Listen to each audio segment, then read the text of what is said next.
Bismillahirrahmanirrahim. Assalamualaikum warahmatullahi wabarakatuh. Assalamualaikum warahmatullahi wabarakatuh. Innal hamdalillah nahmaduhu wa nasta'inuhu wa nastaghfiruh wa na'udzu billahi min syururi anfusina wa min sayyiati a'malina. May yahdihillahu fala mudhillalah wa may yudhlil fala hadiyalah. Asyhadu an la ilaha illallah wa asyhadu anna Muhammadan abduhu wa rasuluh amma ba'd. Pertama-tama puji dan syukur kita panjatkan kepada Allah Azza wa Jalla yang telah memberikan segala rezeki, nikmatnya, terutama nikmat kesehatan di kala pandemi seperti ini, dan yang paling utama lagi adalah nikmat iman dan Islam, sehingga kita semua bisa bersama-sama hadir di pengajian online yang membahas kitab atau hadis Arba'in dari Imam Syekh Nawawi yang akan kita bahas selanjutnya di episode ketiga, di hadis kedua. Kemudian salawat dan salam kita sampaikan kepada Nabi Muhammad SAW. Mudah-mudahan kita semua bisa mengikuti ajarannya, mengamalkan sunnah-sunnahnya, sehingga kita bisa berkumpul nanti bersama-sama di surganya Allah Subhanahu wa Ta'ala. Amin ya Allah ya Rabbal Alamin. Untuk saya tidak akan berlama-lama, untuk waktu dan tempat saya persilahkan kepada Ustaz Abdullah Roy. Baik, jazakallahu khairan. Bismillahirrahmanirrahim. Assalamualaikum warahmatullahi wabarakatuh. Alhamdulillah Rabbil alamin wa asyhadu an la ilaha illallah wahdahu la syarikalah wa asyhadu anna Muhammadan abduhu wa rasuluhu sallallahu alaihi wa ala alihi wa sahbihi wa tabi'ina lahum bi ihsanin ila yaumiddin wa sallama tasliman katsiran amma ba'd.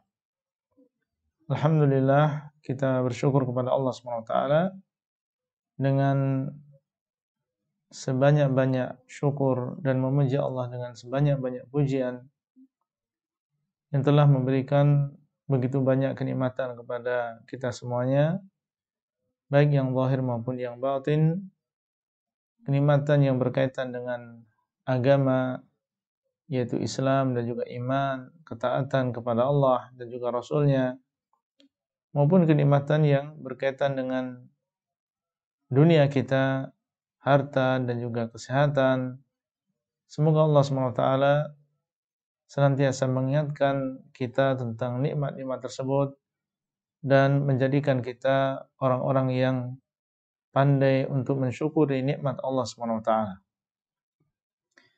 Kemudian para ikhwah dan juga para akhwat kaum muslimin dan juga muslimat, khususnya di De Gromis, Groningen, Belanda, kemudian secara umum para peserta kajian yang dimuliakan oleh Allah, insyaallah kita akan membahas hadis yang kedua dari 42 hadis yang dibawakan oleh Al-Imam An-Nawawi rahimahullah di dalam kitab beliau Al-Arba'in An-Nawawiyah. Baik, kalau misalnya di sana ada yang bisa membaca, alhamdulillah. Ada yang bisa membaca? Insyaallah Ustaz. Baik, silakan.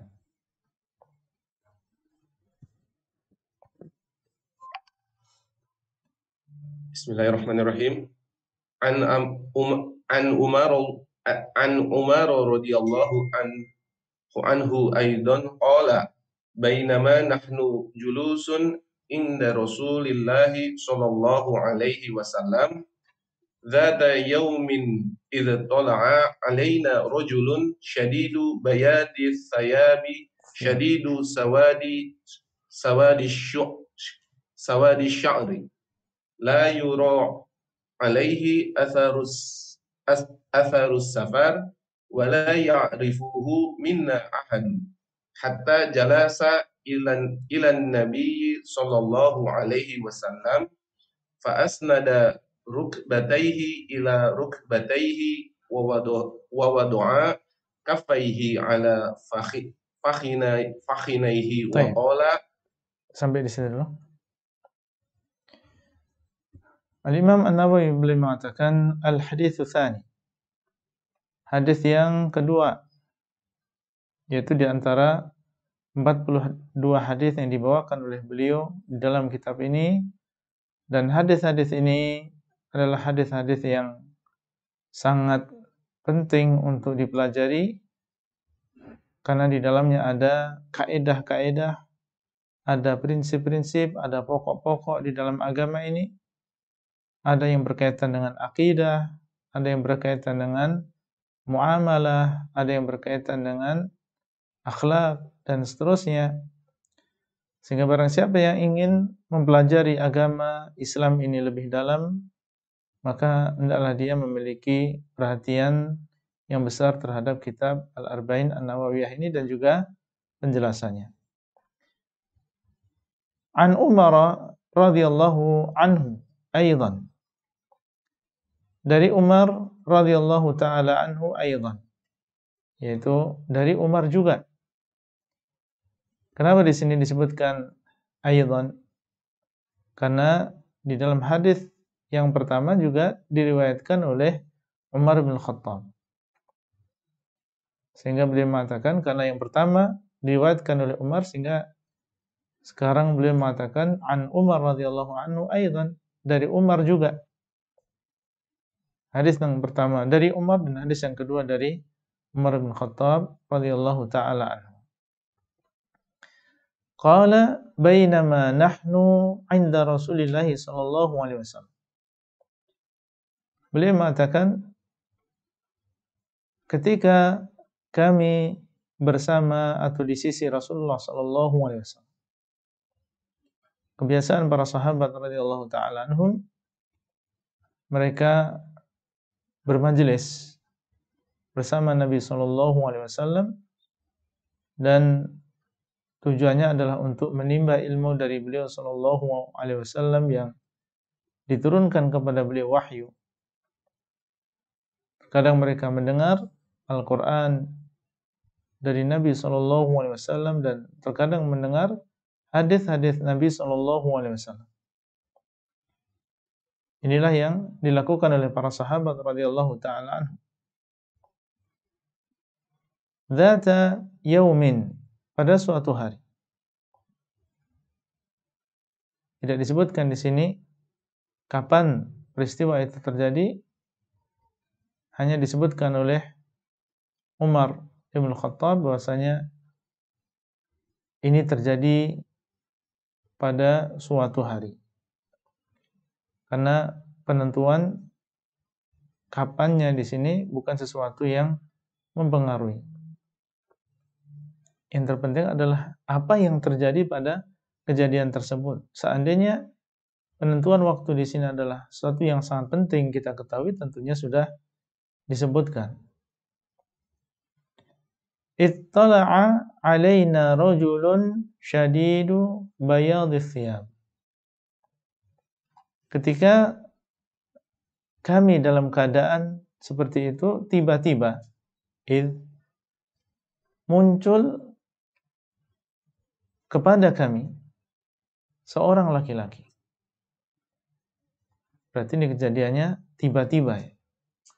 Mereka dalam keadaan duduk di sisi Nabi SAW, kemudian tiba-tiba muncul seorang laki-laki, bukan seorang wanita. Yang sifatnya bagaimana? Syadidu bayadhis thiyab. Laki-laki tersebut adalah seorang laki-laki yang sangat putih pakaiannya. Syadid, sangat. Bayadhis thiyab, putih pakaiannya. Itu sangat putih pakaiannya. Bersih. Ya, dan tidak ada kotorannya. Tapi dia adalah pakaian yang sangat putih. Syadidu sawadi syar. Sangat hitam rambutnya. Ini adalah sifat yang diceritakan oleh Umar bin Khattab saat itu. La yura alaihi atharus safar. tidak terlihat padanya bekas orang yang melakukan safar. Para ulama menjelaskan bahwasanya ini menunjukkan satu adab di antara adab-adab di dalam menuntut ilmu, ayyuhal ikhwah, yaitu seseorang menggunakan pakaian yang rapi, yang bersih, dan merapikan dirinya ketika menghadiri majelis ilmu, bukan memakai pakaian yang asal-asalan, bukan memakai pakaian yang seandainya dia pakai di depan tamu dia akan malu memakai pakaian tersebut. Dan ini yang seharusnya dilakukan oleh seorang penuntut ilmu, karena dia akan menghadiri sebuah majelis yang itu merupakan satu bentuk ibadah kepada Allah yang disebutkan di dalamnya qala Allah dan juga qala Rasul. Maka adalah dia memiliki ta'zim terhadap majelis tersebut.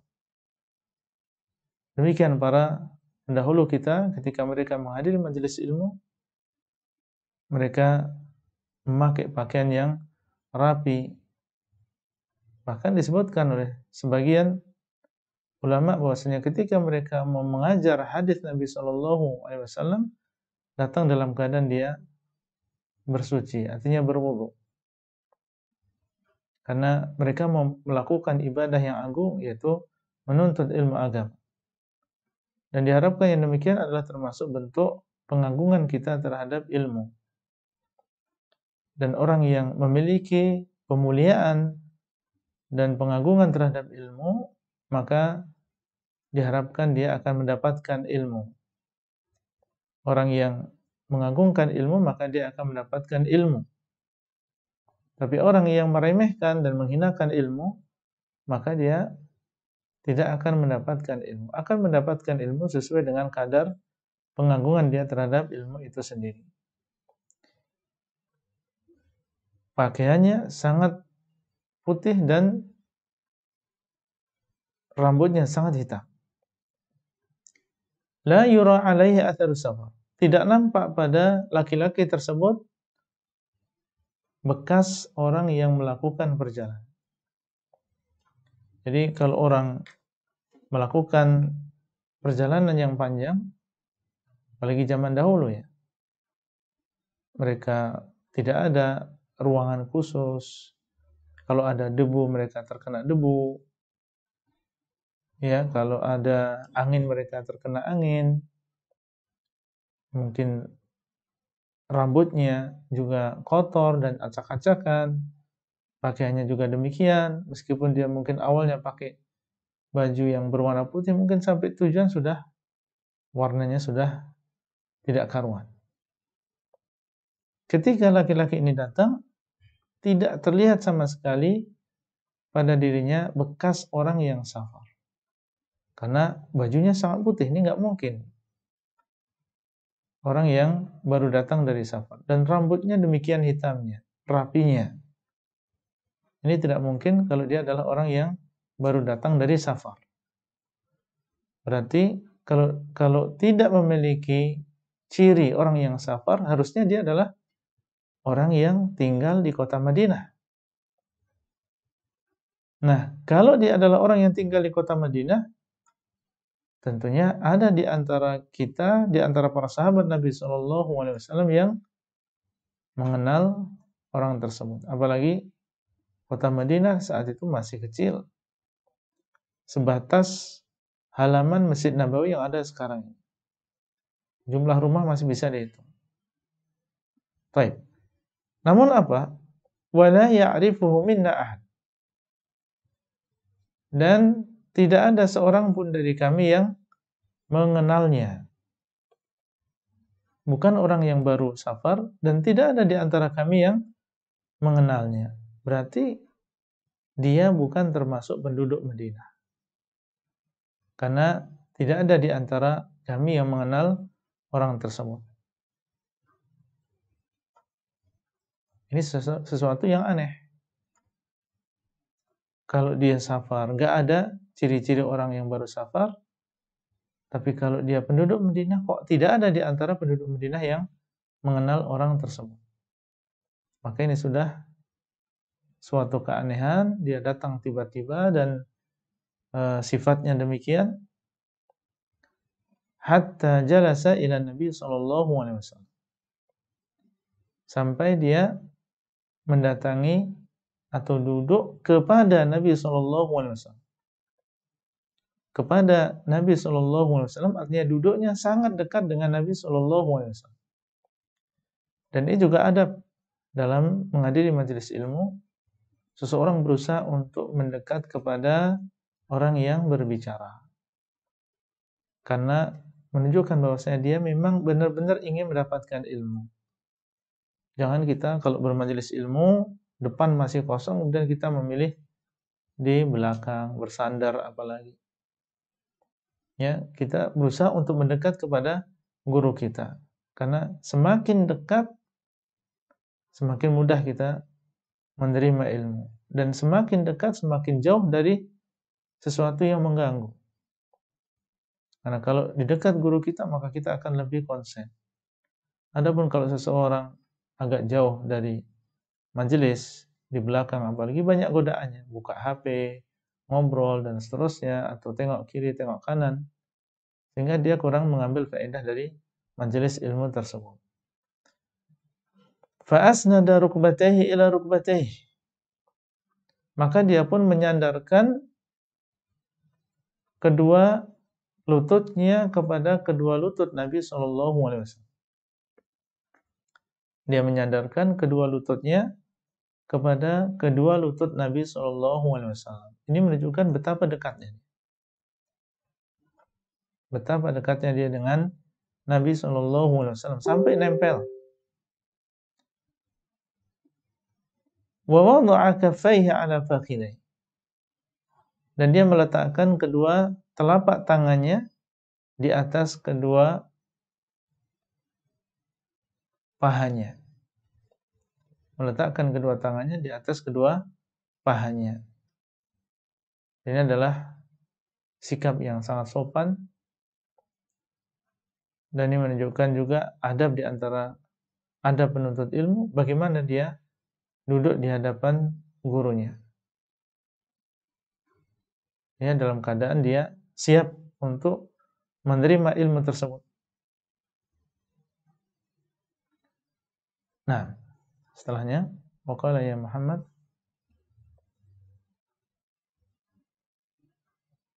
waqala ya Muhammad akhbirni anil islami faqala Rasulullah sallallahu alaihi wasallam al-islamu an tashhada an la ilaha illallah wa anna Muhammadan Rasulullah wa tuqima sholata wa tu'tiya zakata wa tasuma ramadana in istata'ta ilaihi sabilan. Qala sadaqta fa'ajibna lahu yas'aluhu wa yusaddiquhu. Baik, sampai di situ dulu. Setelah dia mendekat dan meletakkan kedua telapak tangannya di atas kedua pahanya, mulailah dia berkata dan mengatakan, waqala ya Muhammad, wahai Muhammad. Dan kalimat seperti ini tidak biasa diucapkan oleh para sahabat Nabi SAW yang mereka tinggal di kota Madinah. Biasanya yang memanggil dengan nama langsung ini adalah orang-orang Arab Badui.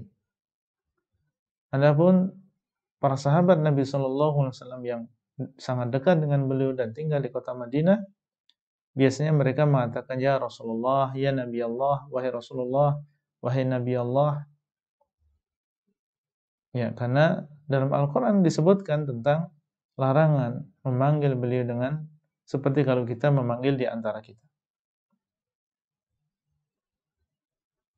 Ini menambah keanehan di mata para sahabat radhiyallahu taala. Bagaimana orang ini, orang yang kita tidak mengenalnya, tapi dia juga bukan orang yang baru datang dari safar, kok demikian berbicara kepada Nabi SAW, mengatakan, ya Muhammad, wahai Muhammad, akhbirni anil Islam, kabarkan kepadaku tentang al-Islam, yaitu berikan aku keterangan tentang apa itu Islam. Ini pertanyaan pertama yang disampaikan oleh orang tadi. Bertanya kepada Nabi SAW tentang apa itu Islam. Dan Islam sebagaimana yang kita tahu adalah agama yang luas. Namun Islam memiliki intinya, memiliki amalan-amalan yang paling penting dan paling besar.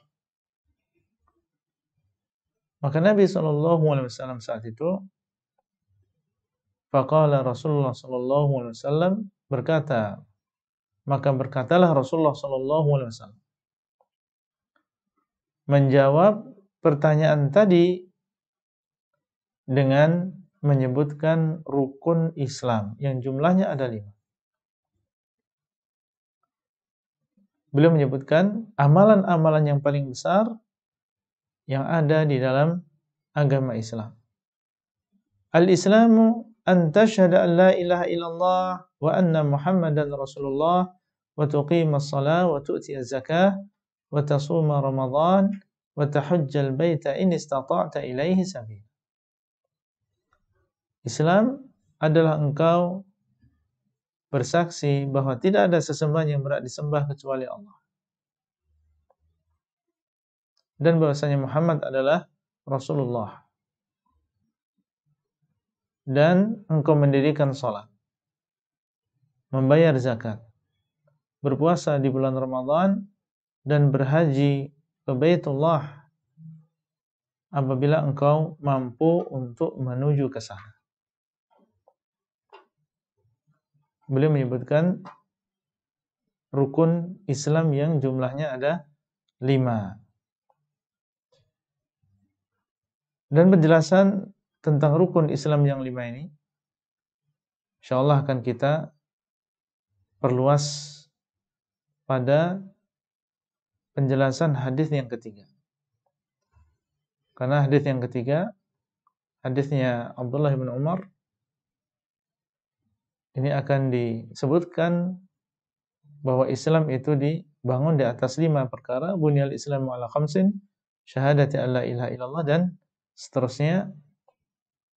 Maka insyaallah pada hadis yang ketiga kita akan perluas penjelasan tentang hadis atau tentang rukun Islam yang 5 ini. Setelah beliau menyebutkan 5 rukun Islam, maka penanya tadi mengatakan, qala shadaqta, engkau telah benar. Benar apa yang engkau ucapkan, bahwasanya Islam itu yaitu. Nah, ucapan laki-laki tadi, ya, ucapan laki-laki tersebut dengan mengatakan shadaqta, engkau benar wahai Muhammad. Apa yang kau ucapkan adalah benar. Maka ini menambah keheranan para sahabat radhiyallahu taala. Kenapa demikian? Karena asalnya orang bertanya, apalagi kepada Nabi Muhammad SAW, bertanya karena memang tidak tahu. Beliau adalah seorang nabi, seorang rasul, diwahyukan kepada beliau. Yang bertanya kepada beliau ya rata-rata adalah seorang muslim atau yang lain yang mereka ingin tahu. Artinya dia dalam keadaan tidak memiliki pengetahuan kemudian ingin memiliki pengetahuan tersebut dari Nabi Muhammad SAW. Adapun kata sodakta, engkau benar, maka ini diucapkan oleh seseorang yang bertanya dan dia sudah mengetahui jawabannya. Ya, seperti misalnya seorang guru, dia sudah tahu jawabannya. Ingin mengadakan evaluasi kepada murid-muridnya. Apa yang dimaksud ini? Kemudian ada yang mengatakan, ini Pak Guru. Maka dia mengatakan, betul apa yang kau ucapkan. Ya, jadi gurunya tadi bertanya bukan karena dia tidak tahu. Tapi dia bertanya karena ingin mengetes atau ingin mengajarkan. Nah, yang terjadi saat itu adalah demikian. Mereka atau laki-laki tadi mengatakan sodakta, engkau telah benar. Fa'ajibna lahu yas'aluhu wa yusaddiquh.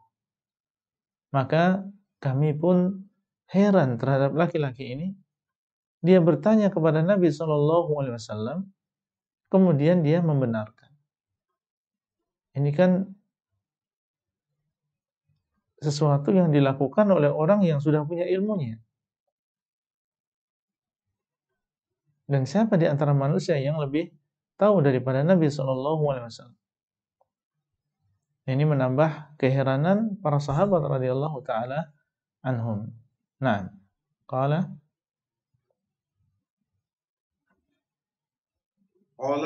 fa akhbirni 'anil imani. Qala an tu'mina billahi wa malaikatihi wa kutubihi wa rusulihi wal yaumil akhir wa tu'mina bil qadari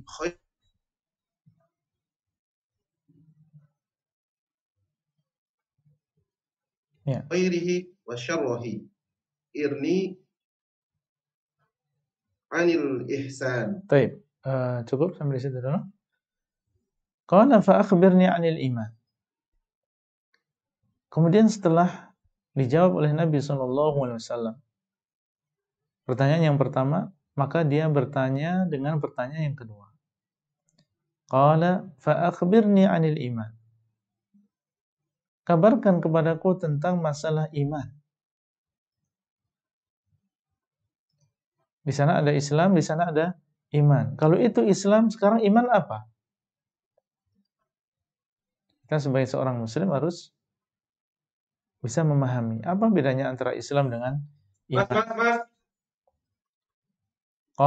Maka beliau mengatakan, an tu'mina billahi wa malaikatihi wa kutubihi wa rusulihi wal yawmil akhir wa tu'mina bil qadari khairihi wa syarrihi. Yang dimaksud dengan iman, kembali di sini Nabi SAW menyebutkan apa yang paling penting dari iman. Karena iman ini banyak cabangnya. Ada 70 cabang lebih sebagaimana dalam hadis al-imanu bid'un wa sab'una syu'bah. Cuma di antara 70 cabang lebih tadi ada cabang-cabang yang paling tinggi, yang paling penting, yang paling besar. Maka inilah yang disebutkan oleh Nabi SAW. An tu'mina billah. Beliau menyebutkan rukun iman yang 6. Beriman kepada Allah, malaikat-malaikatnya, kitab-kitabnya, rasul-rasulnya, hari akhir, dan beriman dengan takdir yang baik maupun yang buruk.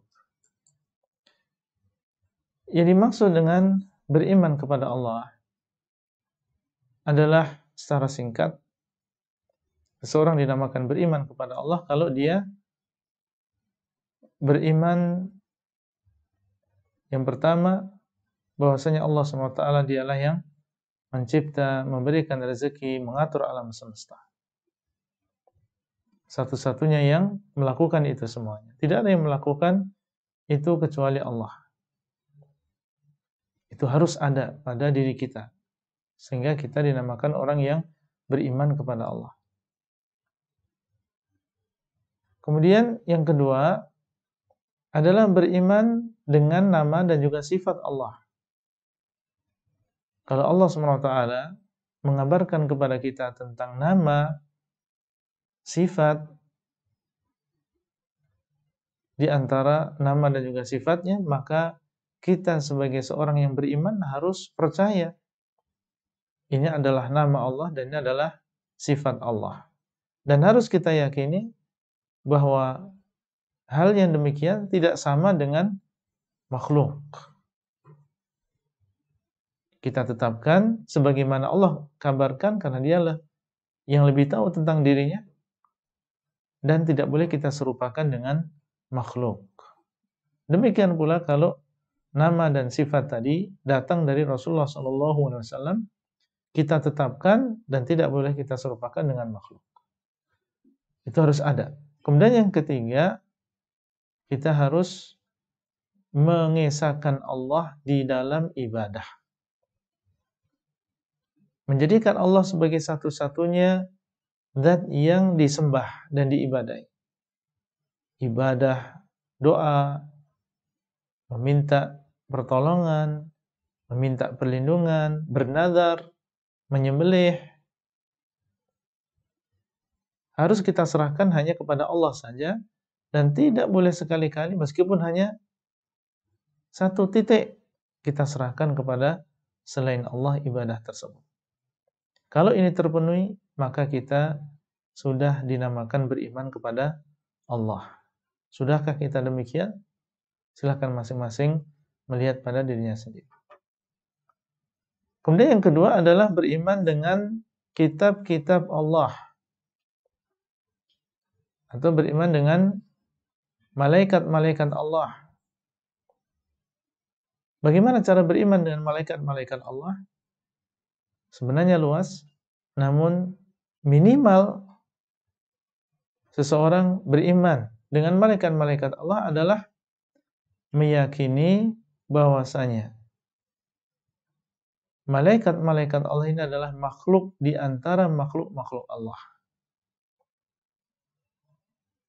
Dia ada, dia bukan hanya sekedar simbol kebaikan, tapi dia memang makhluk, ada, diciptakan oleh Allah. Dan ada di antara malaikat-malaikat tersebut yang ditugaskan untuk membawa wahyu dari Allah kepada para nabi dan juga kepada para rasul. Itu kadar minimal dalam beriman dengan malaikat. Kadar minimal. Kalau itu sudah ada, alhamdulillah. Yang penting antum meyakini bahwasanya malaikat itu ada, diciptakan oleh Allah, dan di antara malaikat tersebut ada yang ditugaskan untuk menyampaikan wahyu. Di sana ada keyakinan-keyakinan yang lain tentang masalah malaikat Allah. Seperti misalnya meyakini bahwasanya mereka memiliki sifat-sifat, mereka ada yang disebutkan namanya oleh Allah, mereka ditugaskan oleh Allah dengan berbagai tugas. Ini adalah kadar-kadar tambahan. Semakin kita mengenal itu tentunya semakin baik. Cuma yang minimal adalah kita meyakini ada di antara ciptaan Allah yang dinamakan dengan malaikat, dan ada di antara mereka yang ditugaskan untuk membawa wahyu. Wa kutubihi, dan beriman dengan kitab-kitabnya. Kadar minimal seseorang dinamakan beriman dengan kitab Allah adalah meyakini bahwasanya Allah SWT menurunkan kitab-kitab. Ini yang harus ada pada diri kita. Kita harus meyakini sebagai seorang yang beriman bahwasanya Allah menurunkan kitab-kitab kepada siapa yang Allah kehendaki dari kalangan para rasul. Mereka diutus sebagai rasul dan diturunkan kepada mereka kitab, supaya mereka menghukumi di antara manusia dengan kitab tersebut. Kemudian yang harus kita yakini tentang beriman kepada kitab, kita harus meyakini bahwasanya semuanya, semua kitab-kitab tadi sudah dihapus dengan Al-Quran. Sudah dihapus dengan Al-Quran. Berarti kewajiban kita adalah melaksanakan apa yang ada di dalam Al-Quranul Karim, karena dia menghapuskan kitab-kitab yang sebelumnya. Kitab-kitab yang sebelumnya hanya untuk kaum tertentu, adapun Al-Quranul Karim maka ini adalah untuk seluruh manusia. Kemudian wa rusulihi, dan engkau beriman dengan para rasulnya. Ini juga ada kadar minimalnya yang harus ada pada diri seorang muslim. Yaitu apa? Meyakini bahwasanya Allah SWT mengutus para rasul, seluruh para rasul, untuk mengajak kepada tauhid.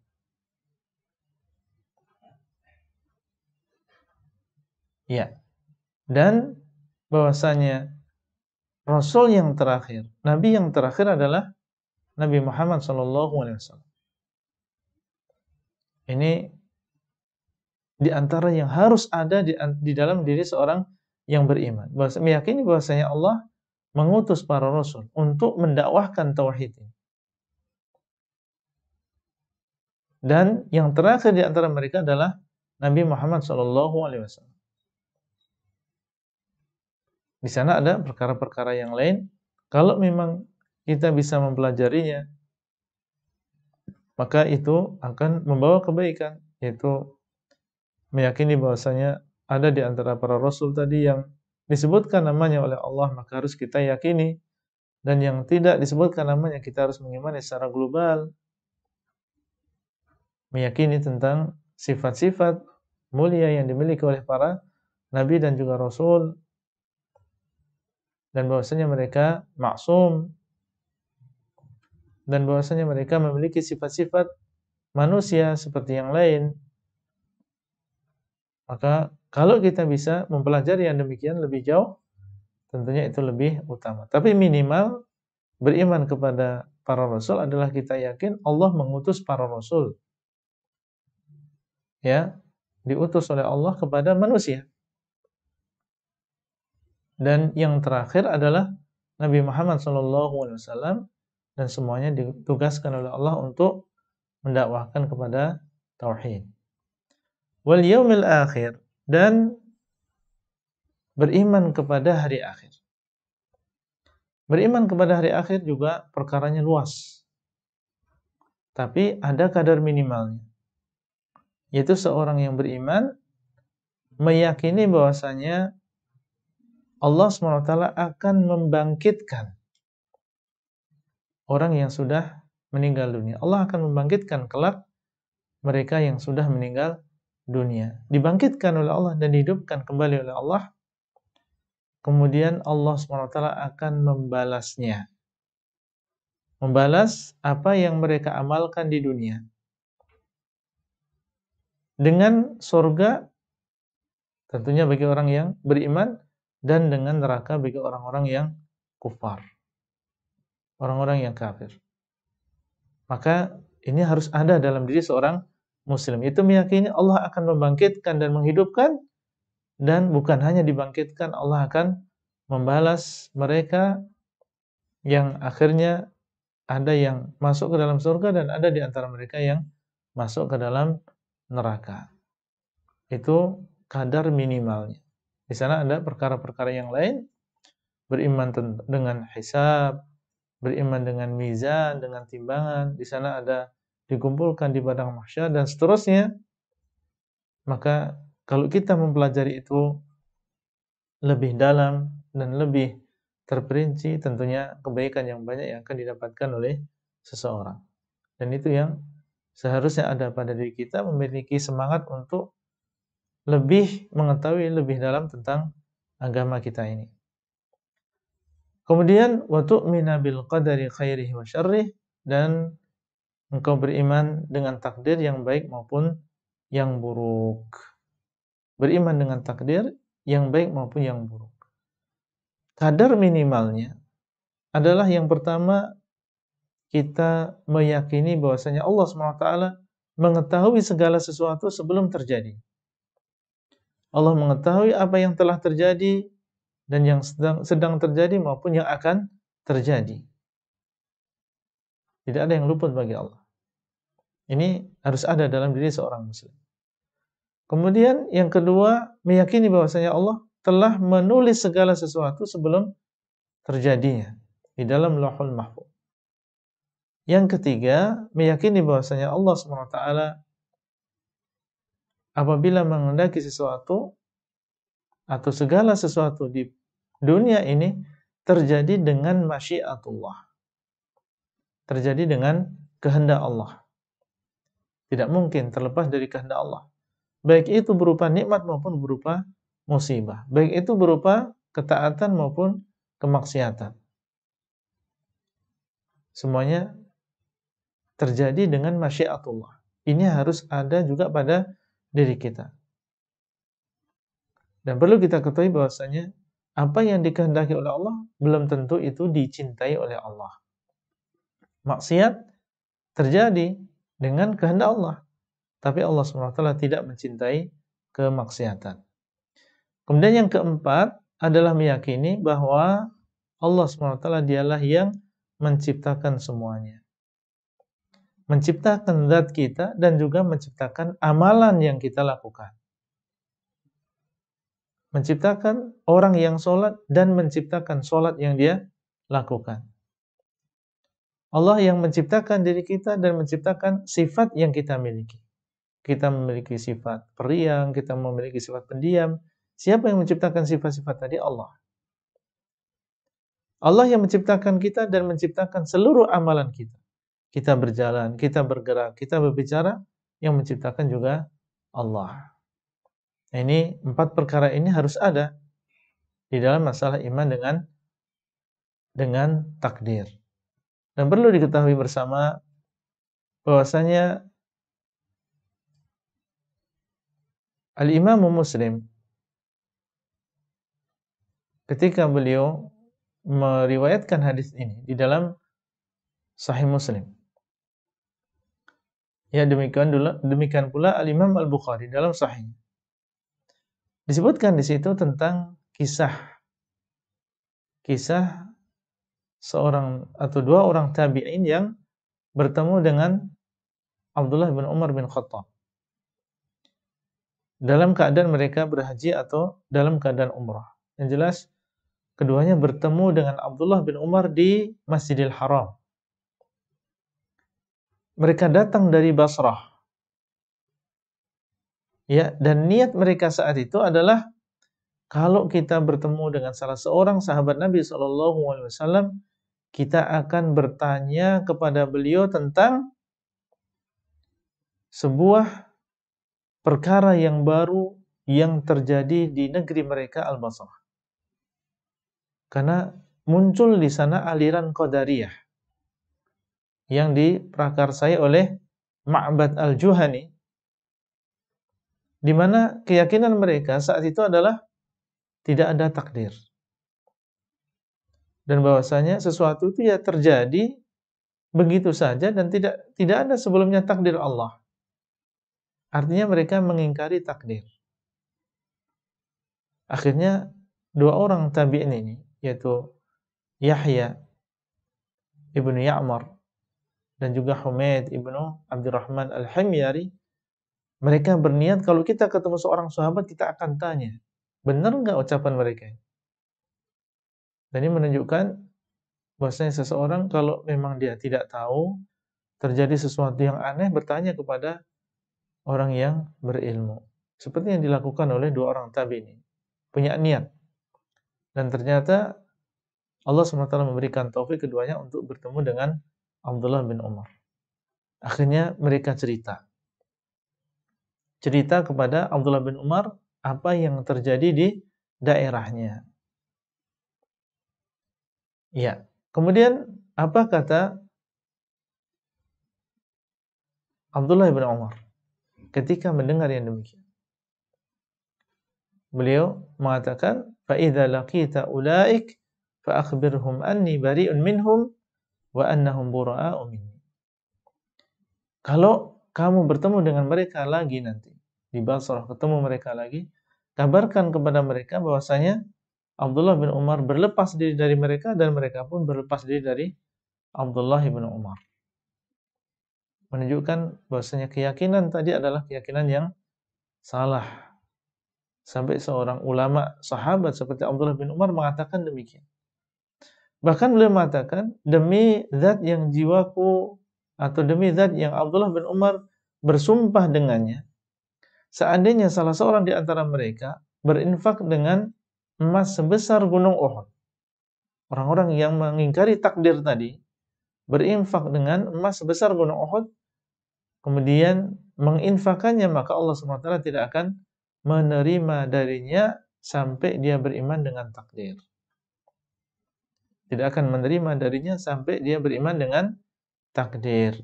Menunjukkan bahwasanya orang-orang tadi karena mereka mengingkari takdir Allah, ini bisa sampai keluar dari agama Islam. Karena orang yang di luar Islam itulah yang tidak diterima amalannya. Nah, akhirnya Abdullah bin Umar menceritakan bahwasanya beliau mendengar sebuah hadis dari bapaknya. Itu hadis yang sekarang kita baca ini. Yang isinya di situ ada wa antu'mina bil qadari khairihi wa syarrihi. Dan engkau beriman dengan takdir yang baik maupun yang buruk. Ini kabar dari Nabi SAW tentang kewajiban beriman dengan takdir. Kalau orang-orang Qadariyah tadi yang ada di Basrah, mereka mengingkari takdir. Nah, ini juga contoh dari para sahabat Nabi SAW, mereka menjawab dengan dalil. Mereka menjawab dengan dalil, menyebutkan hukumnya dan menyebutkan juga dasar dari apa yang beliau sebutkan. Baik, setelahnya.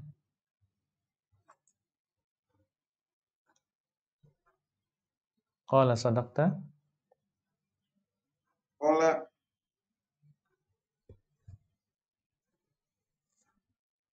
Qala sadaqta. Qala fa akhbirni anil ihsan.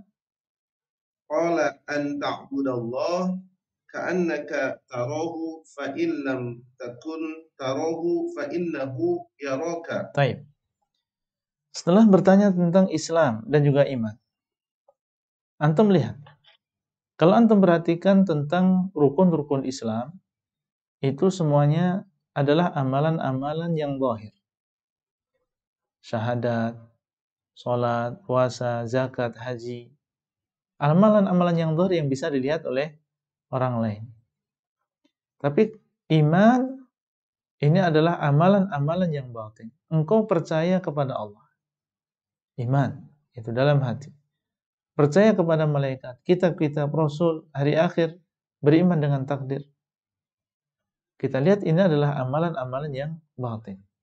Para ulama menjelaskan, kalau Islam dan iman itu jadi satu penyebutannya, seperti dalam hadis ini, maka Islam ini mewakili amalan-amalan yang zahir, sementara iman ini mewakili amalan-amalan yang batin.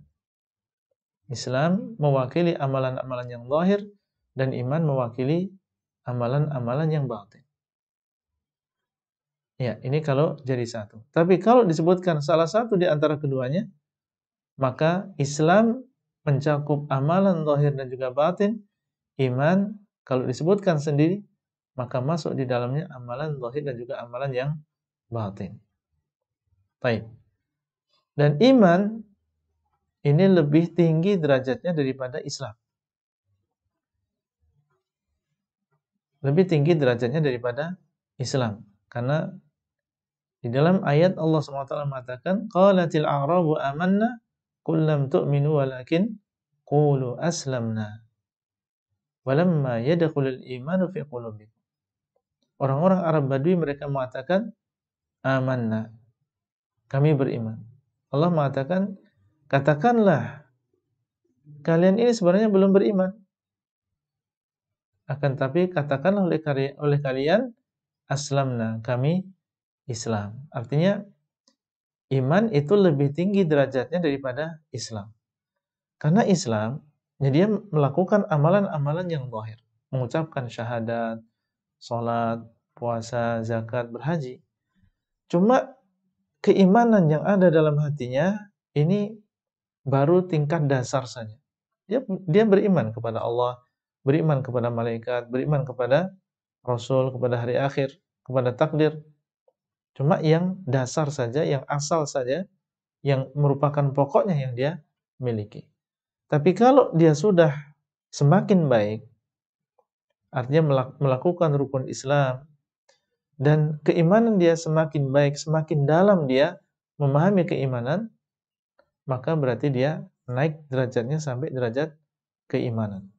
Nah, yang ketiga, sebelumnya qala shadaqta. Ternyata laki-laki ini mengatakan shadaqta, engkau benar. Artinya mengulang kembali ucapan beliau sebelumnya yang membenarkan padahal dia bertanya. Berarti dia tahu sebelumnya. Qala fa akhbirni 'anil ihsan. Kabarkan kepadaku tentang apa itu ihsan. Qal an ta'budallaha ka'annaka tarahu fa in lam takun tarahu fa innahu yarak. Yang dimaksud dengan ihsan adalah engkau menyembah Allah seakan-akan engkau melihat Allah.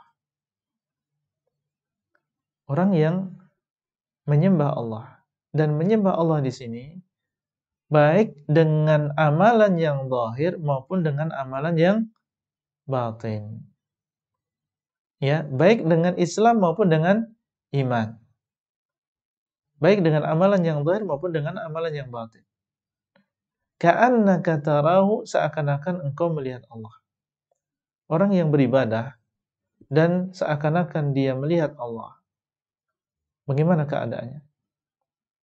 Ya, seakan-akan Allah berada di depannya dan dia melihat Allah.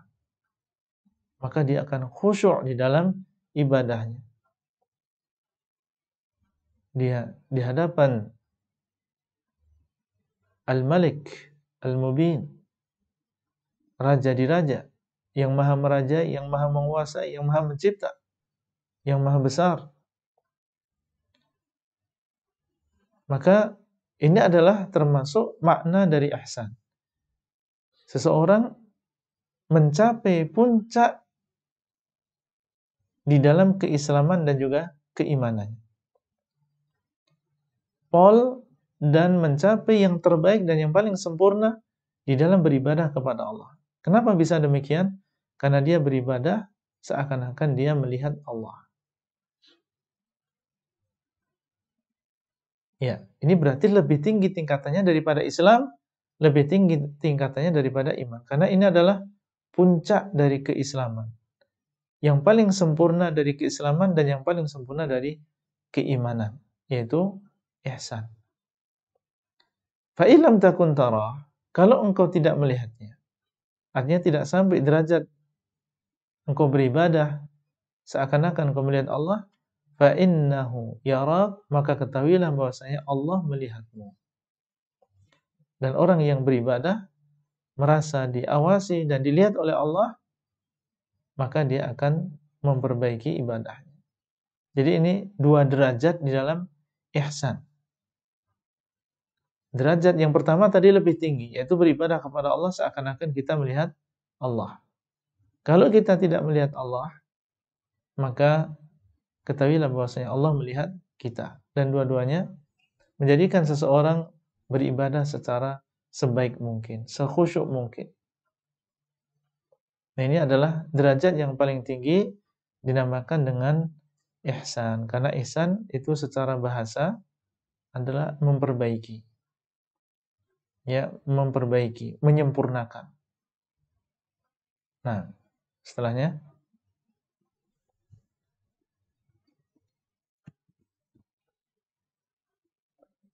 Qala fa'akhbirni anis sa'ati.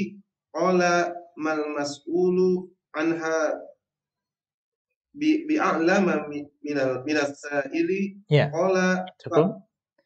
Qala fa akhbirni 'anis sa'ah. Laki-laki ini kembali bertanya, kabarkan kepadaku tentang hari kiamat. Maksudnya adalah kapan terjadinya? Kabarkan kepadaku tentang hari kiamat. Kapan terjadinya? Qal maka Nabi SAW mengatakan, mal mas'ulu anha bi'a'lama minasail. Tidaklah yang ditanya tentang kapan hari kiamat itu lebih tahu daripada yang bertanya. Tidaklah yang ditanya. Siapa yang ditanya? Nabi Muhammad SAW. Siapa yang bertanya? Orang yang berada di depannya tadi. Yang ditanya tidak lebih tahu daripada yang bertanya. Artinya, dua-duanya dalam keadaan tidak tahu. Karena memang terjadinya hari kiamat ini Allah saja yang mengetahui. Yas'alunaka 'anis sa'ati ayyana mursaha qul innama 'ilmuha 'inda rabbi la yujalliha liwaqtiha illa hu. Mereka bertanya kepadamu tentang hari kiamat, kapan terjadinya? Katakanlah sungguhnya ilmunya adalah di sisi Allah. Allah tidak menampakkannya kepada makhluk illahu, kecuali Dia. Artinya Allah saja yang mengetahui kapan terjadinya hari kiamat. Dan yang dimaksud dengan as-sa'ah di sini adalah tiupan sangkakala yang pertama. Yang dikabarkan kepada kita bahwasanya kejadian tersebut adalah di hari Jumat, sebagaimana dalam hadis. Namun tidak diberitahukan kepada kita Jumat yang mana. Taib. Kalau Nabi saja sallallahu alaihi wasallam tidak mengetahui tentang terjadinya hari kiamat, kapan dia?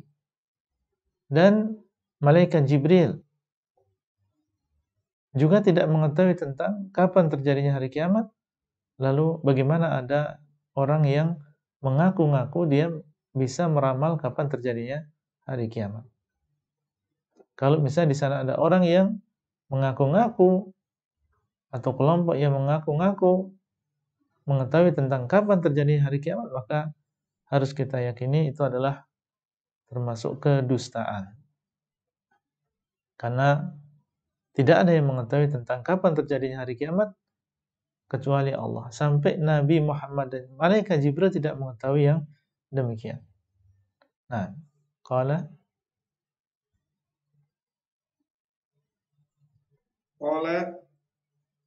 fa akhbirni an amaratiha qala an talidal amatu rabbataha wa antaral hufatal urata alata ri'a asyai yatato waluna fil bunyani. Baik.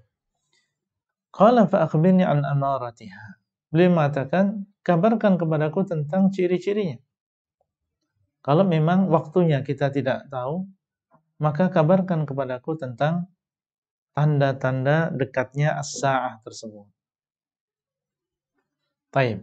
Maka beliau menyebutkan dua di antara tanda-tanda dekatnya as-sa'ah. Dekatnya hari kiamat. Dan dekatnya di sini dibandingkan dari semenjak Allah Ta'ala alam, yaitu dibandingkan dengan umur bumi.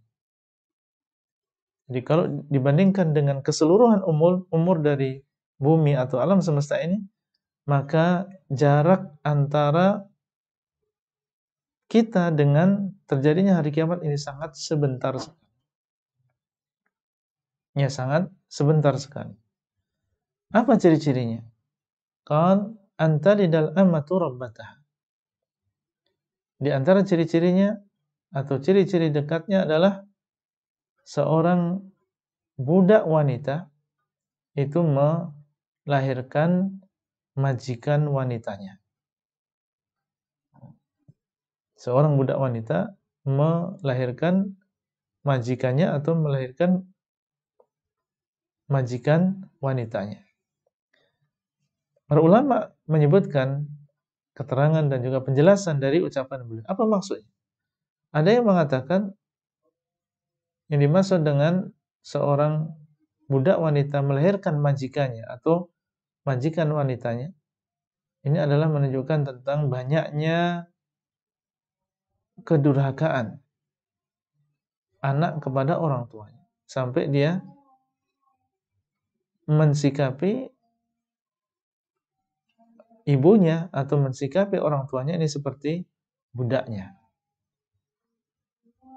Ya, ini sebagian penjelasan yang disebutkan oleh para ulama, yaitu ini menunjukkan bahwasanya di antara ciri-ciri dekatnya hari kiamat adalah tersebarnya kedurhakaan. Dan ini sangat-sangat terlihat di zaman kita, kurangnya bakti seorang anak kepada kedua orang tuanya. Tersebarnya durhaka tersebut di tengah-tengah kaum muslimin. Kemudian yang kedua, wa antaral hufatal uratal 'alata ri'a asya'i yatatawaluna fil bunyan. Dan engkau melihat orang-orang yang mereka tidak memakai alas kaki, dalam keadaan mereka tidak berpakaian, maksudnya adalah tidak berpakaian lengkap seperti kita, tapi berpakaian seadanya karena memang mereka tidak memiliki harta untuk membeli pakaian. Al-'alata, dan mereka dalam keadaan kekurangan. Ri'a asya'i, para penggembala kambing, menunjukkan tentang bahwasanya mereka adalah orang-orang yang tidak mampu. Kerjanya ya menggembalakan kambing, mereka pakaian saja tidak lengkap, untuk beli sandal saja mereka tidak mampu. Yatatawaluna fil bunyan, engkau akan melihat mereka ini setelah itu akan saling berlomba di dalam bangunan. Artinya keadaan berbalik. Mereka menjadi orang yang kaya raya. Sebelumnya mereka tidak memiliki rumah permanen, sekarang mereka memiliki rumah, bahkan punya uang yang lebih, sehingga mereka pun saling berlomba mana rumah mereka yang lebih tinggi. Dan ini sudah terjadi. Kita banyak orang yang dahulunya mereka dalam keadaan kekurangan dan sangat kekurangan, tapi setelah itu Allah SWT buka bagi mereka dunia, sehingga dia menjadi orang yang, bahkan orang yang paling kaya, atau orang yang paling banyak kekayaannya. Nah, ini bukan sesuatu yang aneh lagi di zaman kita. Orang banyak cerita orang yang sukses dalam bisnisnya sekarang ternyata dulunya adalah orang yang fakir miskin. Nah, qala summan talaqa fala istu maliya summa qala ya umaru atadri manisa ili qultu Allahu wa rasuluhu a'lam qala fa innahu jibrilu atakum yu'allamukum dinakum. Baik. Qala thumma talaqa falabistu maliya. Kemudian Umar mengatakan orang tersebut kemudian pergi, intalaqa, pergi dari majelis tersebut. Falabistu maliyan, kemudian aku tinggal sebentar. Thumma qala li, kemudian setelah itu Nabi Muhammad SAW berkata kepada, Ya Umar, wahai Umar, atadri manisa'il, tahukah kamu siapakah penanya tadi? Atadri manisa'il, tahukah kamu siapakah penanya tadi? Yang baru datang kepada kita dan bertanya dengan berbagai pertanyaan. Qultu Allahu wa rasuluhu a'lam. Maka aku pun menjawab, Allah dan Rasulnya lebih tahu. Allah dan Rasulnya lebih tahu. Dan ini adalah jawaban kalau memang kita ditanya tentang permasalahan agama dan kita tidak tahu, maka jangan kita memaksakan diri untuk menjawab. Kita katakan Allah wa rasuluhu a'lam. Allah dan Rasulnya lebih tahu. Ya, tapi untuk permasalahan dunia maka cukup kita mengatakan Allahu a'lam. Permasalahan dunia kita katakan Allahu a'lam, tapi kalau permasalahan agama maka bisa kita mengatakan Allahu a'lam atau Allah dan Rasulnya lebih tahu. Qala fa innahu Jibril atakum yu'allimukum dinakum. Maka Nabi mengatakan sesungguhnya orang tadi itu adalah Jibril. Jadi Jibril menjelma sebagai seorang manusia yang sempurna. Dan ini menunjukkan di antara sifat malaikat adalah bisa menjelma sebagai manusia dengan izin Allah. Ya, dan di dalam Al-Qur'an datang malaikat Jibril kepada Maryam dan menjelma sebagai manusia. Kemudian juga datang malaikat kepada Nabi Ibrahim menjelma sebagai manusia, datang kepada Nabi Lut dan juga menjelma sebagai manusia. Ini di antara sifat malaikat dengan izin Allah yang mereka menjelma, tentunya dengan perintah dari Allah. Atakum yu'allimukum dinakum. Dia datang kepada kalian, tujuannya adalah untuk mengajarkan kepada kalian agama kalian. Nabi mengatakan yu'allimukum, mengajarkan kepada kalian. Padahal tadi hanya bertanya saja. Dia hanya bertanya, akhbirni 'anil Islam, akhbirni 'anil iman, akhbirni 'anil ihsan. Ini menunjukkan bahwasanya di antara cara untuk mengajar adalah bertanya. Nabi di sini sallallahu alaihi wasallam menamakan pertanyaan-pertanyaan tadi dengan mengajar. Jadi terkadang kita bertanya tujuannya adalah mengajarkan. Contoh misalnya, kita berada di majelis ilmu dan tahu bahwasanya ada seseorang di samping kita yang dia kayaknya belum paham nih masalah ini. Akhirnya kita bertanya kepada ustadz, apa yang dimaksud dengan ini? Kemudian ustadznya menjelaskan, oh yang dimaksud dengan ini adalah demikian dan demikian. Padahal yang bertanya tadi sebenarnya udah tahu. Itu hukumnya tidak boleh. Tapi dia sengaja bertanya supaya ustadznya menyampaikan dan banyak jamaah yang paham. Ini tidak masalah dilakukan oleh seseorang. Dia bertanya tujuannya untuk mengajarkan. Supaya ustadz menjawab, menjelaskan sehingga banyak orang yang memahami.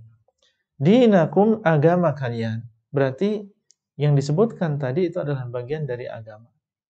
Islam, iman, dan juga ihsan. Ini adalah 3 tingkatan di dalam agama kita. Ya, kemudian juga tentang masalah hari kiamat, tidak ada yang mengetahuinya kecuali Allah. Ini adalah bagian dari agama kita. Tentang masalah keyakinan, ciri-ciri dan dekatnya hari kiamat, ini juga termasuk bagian dari agama kita. Nah, rawahu Muslim, hadis ini diriwayatkan oleh Imam Muslim. Ya, diriwayatkan oleh Imam Muslim dari Umar bin Khattab, ya. Dari Umar bin Khattab. Tapi di sana ada hadis Abu Hurairah radhiyallahu taala anhu yang isinya juga tentang hadis Jibril ini, dan dia diriwayatkan oleh Bukhari dan juga Muslim. Nah, dan Al-Imam Muslim rahimahullah menjadikan hadis ini adalah hadis yang pertama di dalam Sahih Muslim. Hadis yang pertama dalam Sahih Muslim adalah hadis Jibril ini. Ini dikenal dengan hadis Jibril. Adapun hadis yang pertama di dalam Sahih Bukhari adalah hadis innamal a'malu binniyat. Itu hadis yang pertama dalam Arba'in Nawawi ini. Jadi Al-Imam An-Nawawi menjadikan hadis yang pertama dalam Arba'in Nawawi ini adalah hadis yang pertama dalam Sahih Bukhari, dan menjadikan hadis yang kedua di dalam Arba'in Nawawi diambil dari hadis yang pertama dari Sahih Muslim.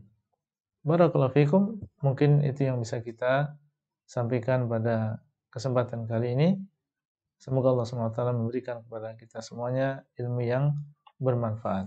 Dan seandainya di sana masih ada waktu, insyaallah kita berikan kesempatan bagi para ikhwan dan juga para akhwat untuk menyampaikan pertanyaan yang berkaitan dengan materi.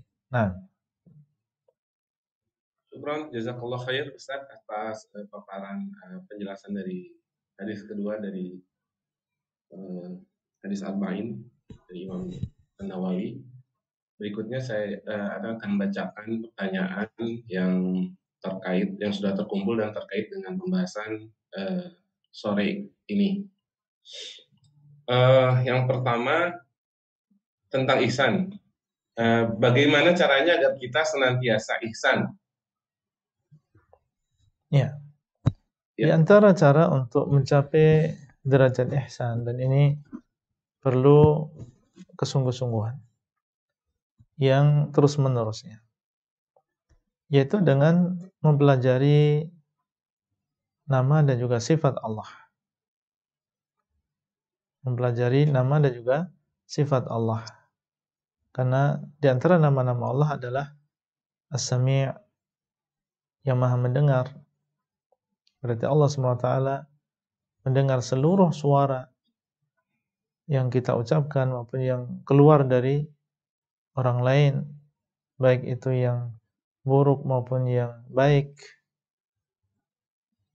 Nah, seseorang malu apabila Allah SWT mendengar dari dirinya sesuatu yang ucapan yang tidak baik. Kemudian juga meyakini bahwasanya Allah SWT dialah yang Maha melihat.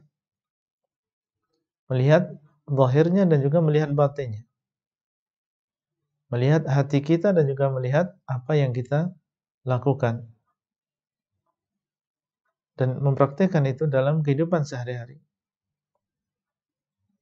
Ya, dia ada waktu untuk memikirkan bahwasanya di antara nama Allah adalah Al-Basir. Allah Maha melihat apa yang ana lakukan. Sehingga dia terbiasa melakukan amalan karena Allah.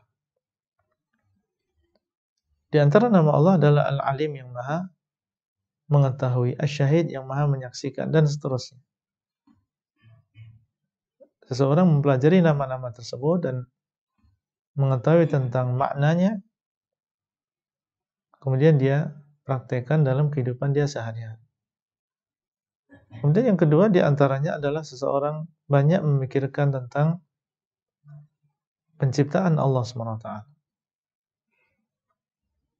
Ya, memikirkan tentang langit dan juga bumi dan makhluk yang ada di sekitarnya, atau memikirkan tentang dirinya sendiri.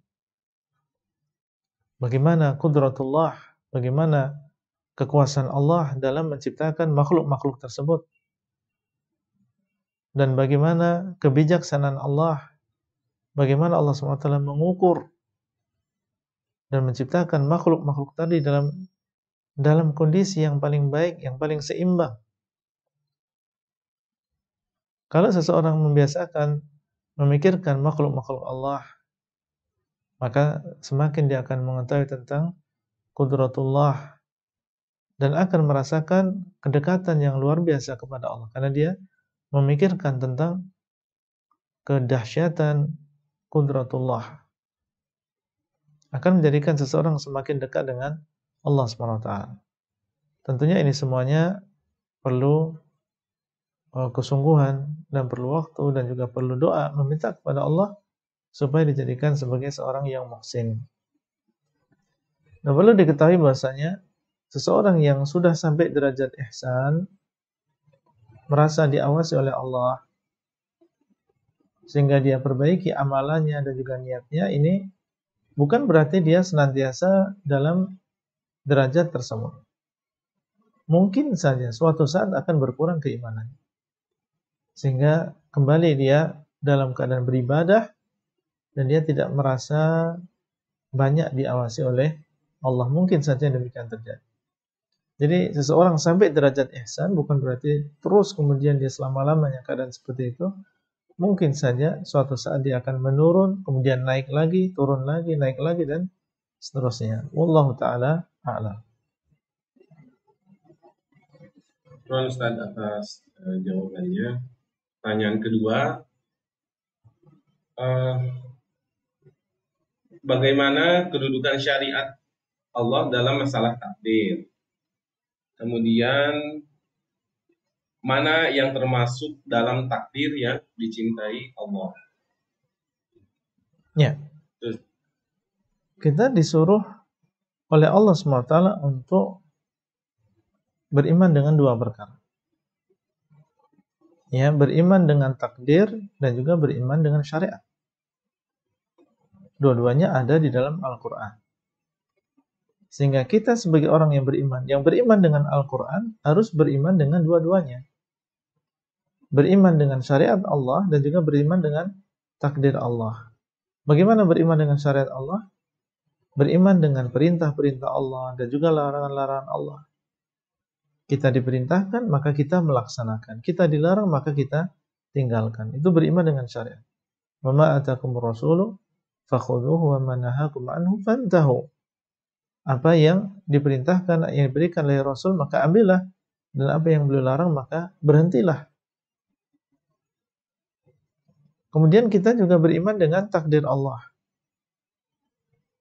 Bahwasanya semuanya dengan takdir. Masalah rezeki, masalah ajal, masalah surga dan juga neraka, semuanya ditakdirkan oleh Allah. Kita beriman dengan dua-duanya. Ya, surga dan neraka dan penghuninya sudah ditakdirkan oleh Allah, tapi bersamaan dengan itu, bersamaan dengan keyakinan kita bahwasanya surga dan neraka penghuninya sudah ditentukan oleh Allah, kita juga disuruh dan diharuskan untuk beriman dengan syariat. Menjalankan ibadah, mentaati Allah dan juga Rasul-Nya, meninggalkan apa yang dilarang oleh Allah dan juga Rasul-Nya, sampai kita bertemu dengan Allah. Jadi dua-duanya kita laksanakan. Nah, di sana ada takdir yang baik, ada takdir yang buruk. Takdir yang baik ya seluruh nikmat-nikmat yang ada. Takdir yang buruk, musibah-musibah, maka kita mengimani semuanya adalah berasal dari Allah SWT. Bukan berarti kalau nikmat adalah dari Allah, kalau musibah bukan dari Allah. Semuanya adalah dari Allah. Allah SWT yang mentakdirkan. Apa yang tidak dicintai oleh Allah? Yang tidak dicintai oleh Allah adalah maksiat, kekufuran, kenifakan. Apa yang dilakukan oleh manusia berupa maksiat, ya ini tidak dicintai oleh Allah.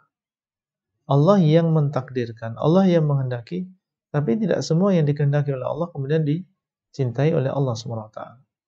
Itu ditakdirkan oleh Allah, dikehendaki oleh Allah, tapi Allah tidak mencintainya. Inilah dinamakan dengan iradah kauniyah. Allah mengatakan, wala yardha li'ibadihi al-kufr. Dan Allah tidak meridai dari hambanya kekufuran. Allah tidak senang dengan kekufuran. Dan juga kemaksiatan, kefasikan. Tapi yang Allah cintai adalah tauhid, keimanan, keislaman, ketakwaan, ketaatan kepada Allah. Ya, maka takdir yang tidak dicintai oleh Allah diantaranya adalah takdir berupa dosa, kemaksiatan. Maka ini tidak dicintai oleh Allah SWT. Nah, barakallahu fiikum. Syukron Ustaz atas jawabannya. Menyambung kepada tadi tentang beriman dengan takdir, yaitu adanya surga dan neraka. Bagaimana nasib agama Islam yang diterima, hanya agama Islam yang diterima oleh Allah Subhanahu wa taala, dan hanya yang beragama Islam yang masuk surga. Lantas bagaimana dengan nasib orang atau pribumi yang tidak pernah sama kali terjamah atau mengenal Islam? Ya.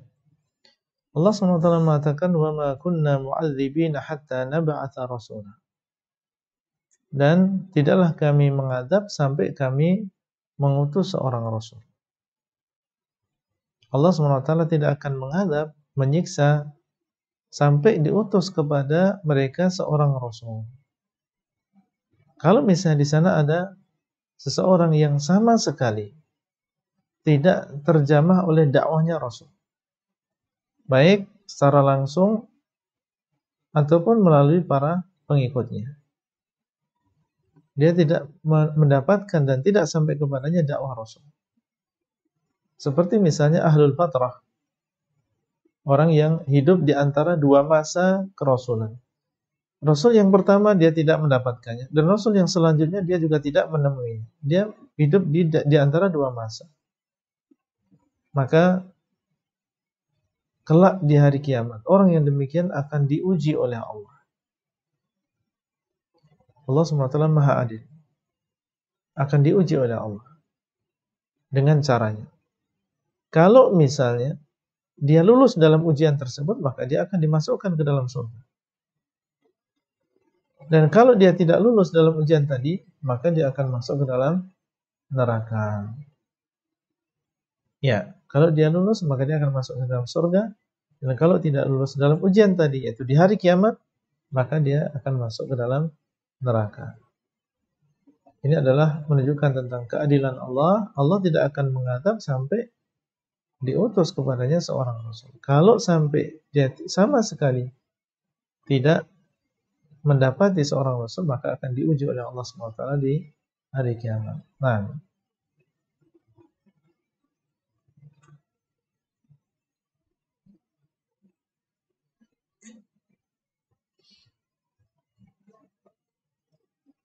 Syukron Ustadz atas jawabannya. ya. Pertanyaan terakhir mungkin Ustadz. Baik. Ini ya sedikit di luar tema. Apakah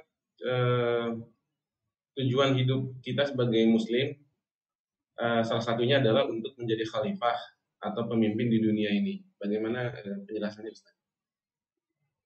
Kullukum mas'ulun wa kullukum ra'in wa kullukum mas'ulun an ra'iyatihi. Masing-masing dari kalian adalah pemimpin, dan masing-masing dari kalian adalah akan ditanya tentang apa yang dia pimpin. Ya, masing-masing dari kita adalah pemimpin. Disebutkan oleh Nabi SAW bahwasanya seorang pemimpin negara, seorang amir, maka dia adalah pemimpin bagi rakyat, dan dia akan ditanya tentang rakyatnya. Seorang bapak rumah tangga, maka dia adalah pemimpin untuk keluarganya, dan dia akan ditanya tentang keluarganya. Seorang ibu juga demikian. Dia adalah pemimpin. Dia akan ditanya tentang harta suaminya, akan ditanya tentang anak-anaknya. Ya, bahkan seorang khadim, ya seorang pembantu sekalipun juga demikian. Dia adalah seorang pemimpin. Karena dia akan ditanya tentang bagaimana tanggung jawab dia ya dalam mengemban amanat dari majikannya. Kullukum ra'in wa kullukum mas'ulun an ra'iyatihi. Masing-masing dari kalian adalah pemimpin, dan masing-masing kalian akan ditanya tentang apa yang dia pimpin. Nah, Allah Ta'ala a'lam. Jazakallah khair atas jawaban dari sebuah pertanyaan Ustaz. Mungkin untuk menutup pertemuan kita hari ini, saya persilakan Ustaz menyampaikan sedikit atau kesimpulan dari hadis kedua ini Ustaz. Baik. Tafadhol. Hadis yang kedua ini adalah hadis yang agung. Dia termasuk hadis-hadis yang dipilih oleh Al-Imam An-Nawawi yang mengandung prinsip-prinsip Islam dan kaidah-kaidah yang penting. Sehingga di akhir hadis ini Nabi mengatakan, "Fa innahu Jibril atakum yu'allimukum dinakum." Ini adalah Jibril yang datang kepada kalian untuk mengajarkan kepada kalian agama kalian. Sehingga di situ disebutkan 3 tingkatan Islam, yaitu Islam, kemudian iman, dan juga ihsan. Dan ini adalah rukun di dalam agama kita, perkara yang paling penting di dalam agama kita, yang kalau ini bisa kita pegang dan bisa kita amalkan dalam kehidupan kita sehari-hari, maka insya Allah biiznillah apa yang setelahnya itu akan mudah. Ya, kalau sholat kita baik, ya puasa kita di bulan Ramadan baik, zakat dan juga haji kita baik, demikian pula keimanan kita kepada Allah, malaikat, kepada kitab, rasul, takdir dan seterusnya itu baik, maka ini adalah modal utama untuk bisa baik dalam perkara-perkara yang lain. Wallahu ta'ala a'lam. Semoga Allah SWT memudahkan kita semuanya untuk mempelajari agama ini dan menjadikan kita istiqamah sampai kita bertemu dengan Allah. Barakallahu fikum, dan sampai bertemu kembali. Sallallahu ala nabiyina Muhammad wa ala alihi wa sahbihi ajma'in. Wassalamualaikum warahmatullahi wabarakatuh. Waalaikumsalam warahmatullahi wabarakatuh. Syukran jazakallah khair Ustaz atas materi yang diberikan. Semoga bermanfaat bagi kita